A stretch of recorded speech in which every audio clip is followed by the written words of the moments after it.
तो कैसे हो दोस्तों। स्वागत है हमारे यूट्यूब चैनल जी के गुरु पहाड़ वाला में, आप सबका स्वागत है। तो आज हम बात करेंगे विजयनगर साम्राज्य की बात करेंगे। तो इम्पोर्टेंट टॉपिक है, हर एग्ज़ाम में आपको यहाँ से एक क्वेश्चन तो देखने को मिलता ही है। तो आज हम बात करने वाले हैं इसके बारे में, जितने भी क्वेश्चन आते हैं और जो आ सकते हैं उनके बारे में सारे बात करेंगे और पूरा टॉपिक यहाँ पे आज कवर करेंगे, ठीक है। और जानेंगे कैसे याद रखना है आपको, और तो थोड़ा थोड़ा हम बताते रहेंगे आपको कैसे याद रखना है आपको चीज़ें। तो शुरू करते हैं। तो विजयनगर साम्राज्य था, तो इसकी स्थापना किसने की थी? तो हरिहर और बुक्का नाम के दो भाई थे, याद रखना आपको, हरिहर और बुक्का नाम के दो भाई थे। तो उनने 1336 में इसकी स्थापना की थी। तो आपको याद रखनी है 1336। ये विजयनगर साम्राज्य इम्पोर्टेंट है, ईयर भी पूछ सकता है। 1326 में, 1336 में इसकी स्थापना हुई थी, याद रखना है आपको ये चीज़ें। और जो इसके टाइम पे, किसके टाइम पे हुआ था? जो दिल्ली में, जो उस टाइम पे जो दिल्ली में था, वो किसके शासन था उस टाइम पे? तो याद रखना, आपको बताया था मोहम्मद बिन तुगलक का। ये चीज़ भी याद रखना, विजयनगर एक इम्पोर्टेंट हो जाता है हमारे लिए, तो इसलिए याद रखना है। तो दिल्ली में उस टाइम पे किसकी सरकार चल रही थी? साम्राज्य किसका था? मोहम्मद बिन तुगलक। मोहम्मद बिन तुगलक, जो पहले भी बताया था आप लोगों को, ठीक है। तो याद रखना है ये चीज़ आपको। तो नेक्स्ट चलते हैं, जैसे ये इन्होंने कौन से वंश की स्थापना की थी? संगम वंश से। ये अगर क्वेश्चन आया हरे और बुक्का किस वंश से संबंधित थे? संगम वंश। और संगम वंश क्यों रखा उन्होंने अपने वंश का नाम? तो याद रखना आपको, हरिहर और बुक्का के पापा का जो पिता थे, उनके उनके नाम था संगम। तो उन्हीं के नाम पे उन्होंने संगम वंश रखा था। तो अब क्वेश्चन आता है आपको, विजयनगर साम्राज्य में कितने वंशों ने राज किया था? तो आपको याद रखना है, संगम वंश, सलव वंश, तुलव वंश, अराविडु वंश।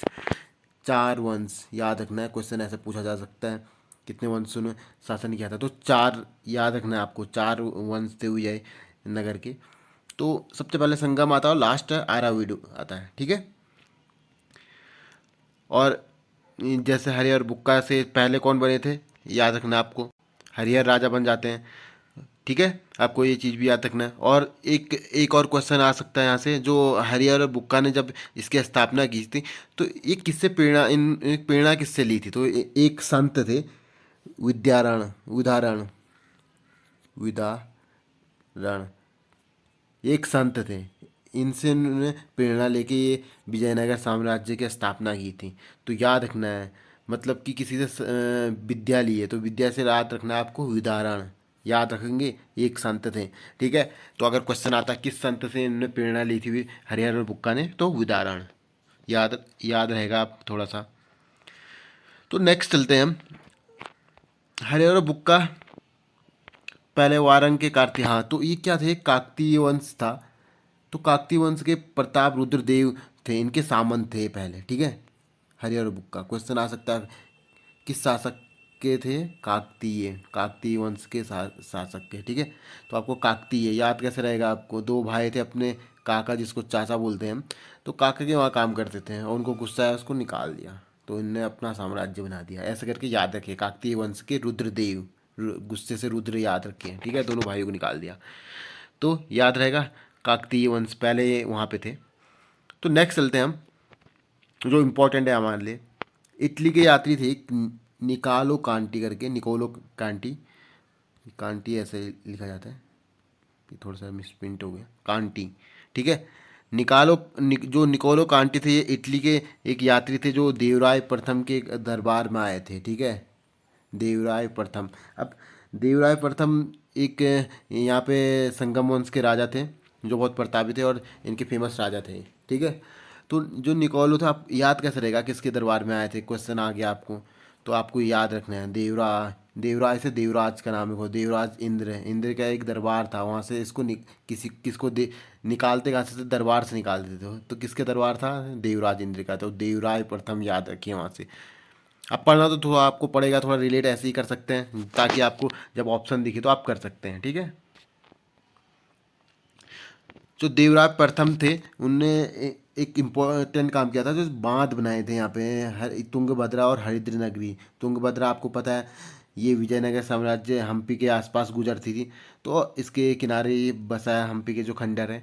तो तुंगभद्रा फेमस नदी है, आपको याद रखना है तुंगभद्रा किसके पास है? तो आपको याद रखना हम्पी जो इनकी राजधानी थी। तुंगभद्रा नदी वहाँ वहाँ पे बहती है, ठीक है। और एक हरिद्र नदी थी, ठीक है, बांध बनाया था। तो ये बांध किस लिए बनाया था इन्होंने? सिंचाई के लिए, जो नहरों से पानी लेके आते थे, ठीक है। तो इसी से एक क्वेश्चन अभी आया था हाल ही में, कोई एग्जाम में आया था कि विजयनगर साम्राज्य की प्रसिद्ध नहर कौन सी थी? तो कौन सी नहर थी? हिरिया।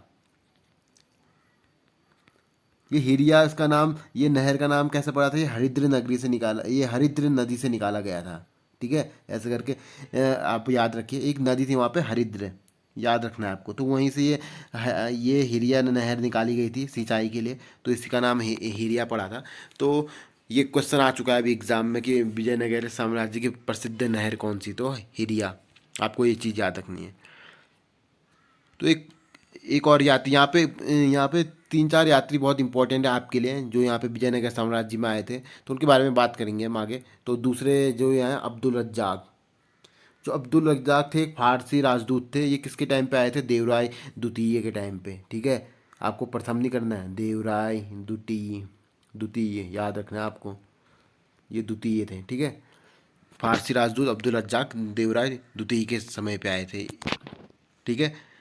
अब नेक्स्ट चलते हैं। एक अभिलेख मिला था कि वहाँ पे देवराय द्वितीय थे, उनको गज बटे बेटकर कहा गया था। जग बेटकर नहीं, गज बेटकर। कहीं पे जग बेटकर लिखा गया है, कहीं पे गज बेटकर लिखा गया है। तो आपको याद रखना है इसका मतलब क्या होता है कि हाथियों का शिकार करने वाला, ये गज ही होगा शायद। हाथियों का जो शिकार करता था उनको बोला बोला जाता था गजबेटकर। तो ये किससे बोला जाता था? देवराय द्वितीय को, ठीक है।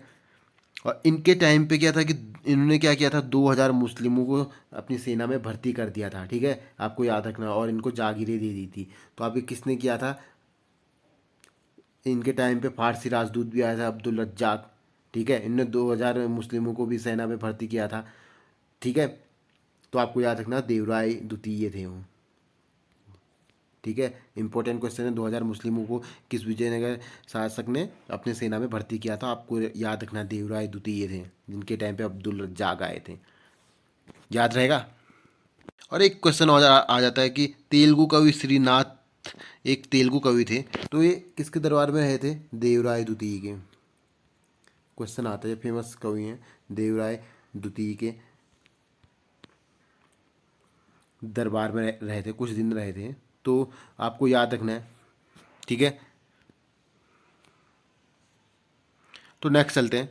तो देवराय द्वितीय ने एक और अच्छा यहाँ पे एक काम किया था कि दहेज प्रथा को अवैधानिक घोषित घोषित किया था। तो अगर क्वेश्चन आ जाता है आपको, विजयनगर साम्राज्य से किस शासक ने दहेज प्रथा को अवैधानिक घोषित कर दिया था? वो किसने किया था? देवराय द्वितीय ने।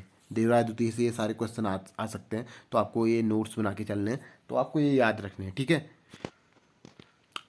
ये हमारे लिए इंपॉर्टेंट हो जाते हैं। देवराय प्रथम, देवराय द्वितीय, ये सब देवराय द्वितीय किस वंश से थे? संगम वंश से। अगर क्वेश्चन आता देवराय कौन से वंश से थे? संगम वंश, जो पहला वंश चला था, तो ये देवराय वहीं से थे, ठीक है। तो नेक्स्ट हमारा आता है कृष्णदेव राय। ये तुलव वंश के थे, आपको याद रखना है। ये क्वेश्चन बहुत बार आ चुका है, कृष्णदेव राय कौन से वंश से संबंधित थे? तुलव वंश से, तुल्लव वंश थे, ठीक है। ये सबसे प्रतापी राजा बोला जाता है विजयनगर साम्राज्य के, ठीक है। तो बाबर की आत्मकथा थी ये। तो ये बाबर के, अब सबसे इम्पोर्टेंट क्वेश्चन, बाबर के टाइम पे कौन था? इनके इनके टाइम, इनके समकालीन कौन थे? बाबर थे, ठीक है। किसके? कृष्णदेव राय के। कृष्णदेव राय के बाबर थे, ठीक है। आपको ये चीज़ याद रखनी, कृष्णदेव राय के समकालीन कौन थे? बाबर, क्योंकि बाबर भी हमारे लिए फेमस हो जाते हैं, सबसे ज़्यादा इंपॉर्टेंट है। तो ऐसा क्वेश्चन आ सकता है कि बाबर के समय विजयनगर कौन शासक समकालीन था? आपको याद रखना है कृष्णदेव राय, बहुत इंपॉर्टेंट क्वेश्चन हो जाता है। तो इनके टाइम पे क्या था कि पुर्तगाल के दो यात्री आए थे, ठीक है। एक थे डोमिगोस पायस, एक बारबोसा थे जो विजयनगर आए थे। तो इनके टाइम पे पुर्तगाल से इनके संबंध बहुत अच्छे थे। अगर क्वेश्चन आता है कौन से शासक के संबंध पुर्तगाल से अच्छे थे, तो आपको याद रखना कृष्णदेव राय थे, ठीक है। ये कृष्णदेव राय थे। तो इनके टाइम पे पुर्तगाल से अच्छे संबंध थे। आपको पता होगा उस टाइम पे ये यहाँ पे व्यापार करने आए थे। तो इनके इनके शासन में अष्टदिग्गज भी रहते थे, आपने देखा होगा। तेलुगु का हुई, 8 तेलुगु का हुई, ठीक है। ये किसके इस दरबार में थे? कृष्णदेव राय के। आपने सुना होगा कृष्णदेव राय के साथ एक तेनाली रामा रहते थे। तो ये किसके दरबार में थे तेनाली रामा? कृष्णदेव राय के। इन्होंने एक रचना की थी पांडुरंग याद याद रखना आपको, महात्यम, पांडुरंग महात्यम, ठीक है। तेनालीराम की ये एक रचना थी।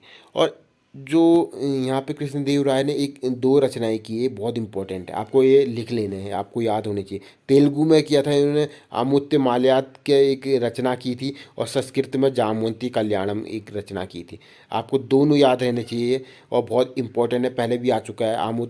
माल्यात किस भाषा में लिखा गया था? तेलुगु, ठीक है, अपनी भाषा में लिखा गया था, जो यहाँ पे तेलुगु बोली जाती थी यहाँ पे।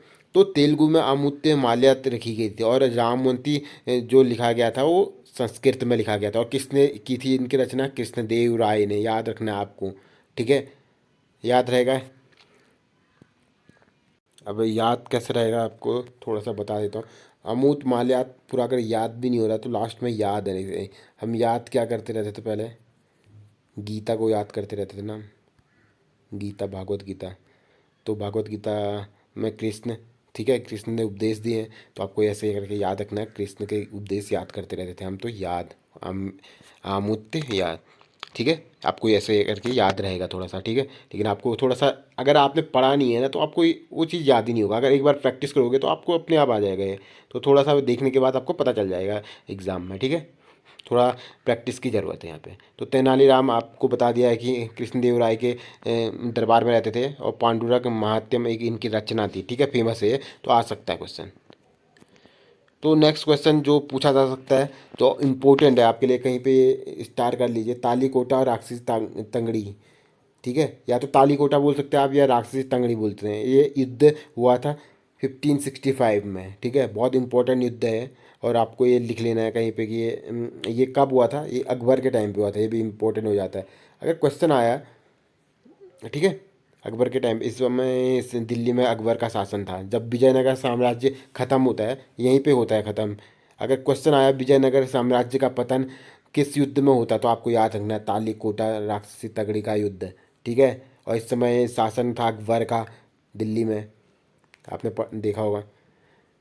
तो अगर क्वेश्चन आता है किस मुगल शासक के टाइम पे विजयनगर साम्राज्य का पतन होता है, तो आपको याद रखना है अकबर के टाइम पे ही विजयनगर साम्राज्य खत्म हो जाता है। अब देखते हैं कि इसमें क्या किस किस के विरुद्ध यहाँ पे लड़ाई हुई थी, ठीक है। तो विजयनगर के विरुद्ध में दक्षिणी सेना का एक संघ था, ठीक है, एक संघ था। अब इन संघ के आपको याद रखना है। तो ये संघ क्या था कि ये यहाँ पे इनसे लड़ाई इनके बीच होती रहती थी, ठीक है। ये दक्षिणी सेना के एक संघ बन गया था इनका। तो अब क्वेश्चन ऐसा आता है कि इन दक्षिणी सेना में कौन कौन से थे, कौन नहीं थे, तो आपको याद रखना है 4 थे, ठीक है। तो ये 4 थे, इनका जो नेतृत्व कर रहे थे अली आदिल शाह, ठीक है। याद रखना आपको, अगर क्वेश्चन आ गया विजयनगर के विरुद्ध दक्षिणी सेना का नेतृत्व कौन कर रहा था? आदिल शाह, याद रखना आपको आदिल शाह, ठीक है। और कौन कौन से राज्य थे आपको कैसे याद रखना है? बीजापुर था, बीदर था, अहमदनगर था, गोलकुंडा था, ठीक है। B for Bijapur, B for Bidar, E for Ahmednagar, G for Golconda. Bag याद रखना है, बैग, बी से 2 आते हैं, आपको ये चीज़ याद रखनी है, ठीक है, बैग। अब बैग याद रखोगे कि जो विजयनगर समाज का जीत थे वो उनने बैग में भर के चल दिया। आप नहीं जीत पाओगे भाई, तुम्हारी जीत लेके चल रहे हैं हम बैग में, ऐसे करके याद रखो। और लेकिन अब बैग से, अब जिसने पढ़ा नहीं होगा वो तो बैग से बी फॉर कुछ और कर देगा, ए फॉर कुछ और कर देगा, जी फॉर कुछ और कर देगा, बी फॉर आप कुछ भी लिख सकते हो वहाँ पे जो आंसर आएगा। लेकिन आपने अगर पढ़ा होगा तभी आप लिख सकते हो ना, बी फॉर बीजापुर, बीदर। एक बार आपको ये चीज़ें प्रैक्टिस से होंगी, ठीक है, आप प्रैक्टिस करोगे तो हो जाएगा ये चीज़। तो आप क्वेश्चन आपको याद रखना है, इनके विरुद्ध में आदिल शाह थे जिनने नेतृत्व किया था। और विजयनगर साम्राज्य का जो था, जो वहाँ से नेतृत्व किसने किया था? राम राय ने, ये याद रखना है आपको। विजयनगर साम्राज्य की तरफ से नेतृत्व किसने किया था? राम राय ने, याद रखना आपको। राम राय और आदिल शाह दो नेतृत्व कर रहे थे। एक राम राय किसका? विजयनगर का कर रहा था, आदिल शाह तो ये दक्षिणी सेना का कर रहा था, ठीक है। और ये बीजापुर का एक शासक था, ठीक है। अब नेक्स्ट चलते हैं थोड़ा सा इनके बारे में, विजयनगर साम्राज्य में क्या क्या चीज़ें थी। तो इनका सबसे बड़ा आय जो था ये लगान से आता था। ठीक है। भू राजस्व आता था इनमें। तो इनमें क्या था कि उपज का यहाँ पे क्वेश्चन आता है कि विजयनगर साम्राज्य में जो लगान था वो कितना था। तो उपज का 1/6, ठीक है, 1/6 भाग जो था देना पड़ता था वहाँ पे। तो आपको ये इम्पोर्टेंट है, बहुत ज़्यादा इम्पोर्टेंट है, ये पहले भी 2-3 बार आ चुका है एग्जाम में। तो आप स्टार्ट कर लिए, उपज का 1/6, 1/6 भाग आपको देना पड़ता था, ठीक है, लगान का। तो एक और क्वेश्चन इंपॉर्टेंट है, इनकी जो मुद्रा थी वो पैगोडा थी, याद रख लो आप। पैगोडा, विजयनगर साम्राज्य में कौन सी मुद्रा चलती थी? पैगोडा, ठीक है। और यहाँ पे दास प्रथा भी चलती रहती थी, आम बात थी दास प्रथा, ठीक है, याद रखने आपको। दास प्रथा, क्रय विक्रय, जो आदमी का क्रय विक्रय था वो भी चलते रहता था यहाँ पे, ठीक है। वैश्यावृत्ति यहाँ पे फेमस इस टाइम पे चलती थी, आपको ये भी याद रखना है। और एक क्वेश्चन आता है कि पीर पंजाल क्या थे विजयनगर साम्राज्य में, ये भी इम्पोर्टेंट कर लीजिए। विजयनगर साम्राज्य में पीर पंजाल क्या थे? पीर पंजाल क्या था? एक निपुण, जो एकदम दस्तकार निपुण वर्ग था, उनका एक समूह था, तो उसको पीर पंजाल कहा जाता था। दस्तकार समूह को, जो उनका वर्ग था, उनको पीर पंजाल कहा जाता था। तो ये इंपॉर्टेंट क्वेश्चन आता है कि पीर पंजाल किसको कहा जाता था विजयनगर साम्राज्य में, ठीक है। आपको ये याद रखना है, पीर पंजाल, ठीक है, दस्तकार का जो समूह था, वर्ग था, उनको बोला जाता था, याद है, ठीक है। और एक क्वेश्चन आता है, जो इनका सैन्य विभाग था उसको क्या बोलते थे? तो कदाचार, कदाचार बोला जाता है इनका सैन्य विभाग को, ठीक है। जहाँ पे सैन्य विभाग, सैनिक क्या करते थे? कैद कर देते थे जो मुजरिम रहते थे, तो उनको कदाचार, बता रहा हूँ ये याद करने को आपको, ठीक है, कदाचार बोला जाता था। अगर क्वेश्चन आया कि सैन्य विभाग को क्या बोलते थे विजयनगर साम्राज्य में, तो कदाचार, आपको ये याद रखना है, इंपॉर्टेंट है ये भी। और एक इम्पोर्टेंट क्वेश्चन आता है, आप इसको भी याद कर लीजिए। हाँ, विवाह कर, ऐसा क्वेश्चन आता है कि किस साम्राज्य में विवाह कर लिया जाता था? तो ये वर और वधू दोनों से लिया जाता था, ठीक है। तो विवाह कर जो था, विवाह कर, तो ये वर और वधू दोनों से लिया जाता था विजयनगर साम्राज्य में। याद रखना है आपको, अगर क्वेश्चन आता है आपको कि किस साम्राज्य में विवाह कर लिया जाता था, तो आपको विजयनगर साम्राज्य में लिया जाता था विवाह कर, ठीक है। अगर कोई विधवा से शादी करता है, विधवा, विधवा से अगर शादी करता है तो वो कर से मुक्त रहता था, ठीक है, तो उसको कर देने की ज़रूरत नहीं पड़ती थी, ठीक है। तो आपको ये चीज़ इंपॉर्टेंट है, क्योंकि ये जो विवाह कर था ये विजयनगर साम्राज्य में लिया जाता है। एक बार आया था ये क्वेश्चन कि किस साम्राज्य में विवाह कर लिया जाता था, तो विजयनगर साम्राज्य में लिया जाता था। तो ये सारे इंपॉर्टेंट जो भी विजयनगर साम्राज्य से क्वेश्चन आ सकते हैं और आए हैं, तो आपको सारे बता दिए हैं यहाँ पे। तो जो भी कवर जितना कर सकते थे आपको यहाँ पे कवर करा दिया गया है।